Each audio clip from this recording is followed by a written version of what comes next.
چھٹے امام جعفر صادق علیہ السلام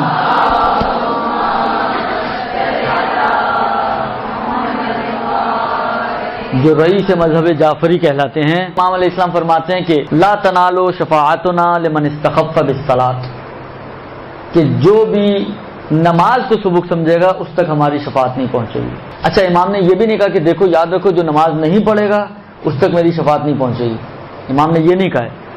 امام نے کہا جو نماز کو ہلکا سمجھے گا، سبک سمجھے گا، یعنی ممکن ہے پڑھتا ہو لیکن اس کی پرائیورٹی لسٹ میں سب سے آخر میں نماز ہو، سارے کام ہو گئے، اب فرصت بچ گئی ہے، ٹائم پاس کرنا، چلو اب نماز بھی پڑھ ہی لیتے ہیں۔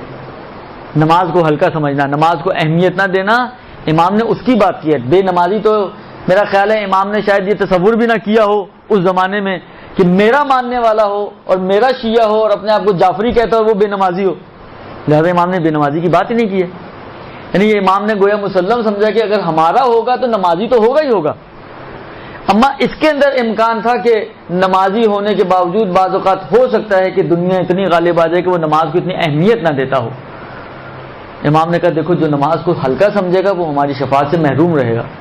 اب آپ خود سوچیں، ہم اپنی زندگی گزارتے ہی انہی ہستیوں کی شفاعت کے بل بوتے پر ہیں۔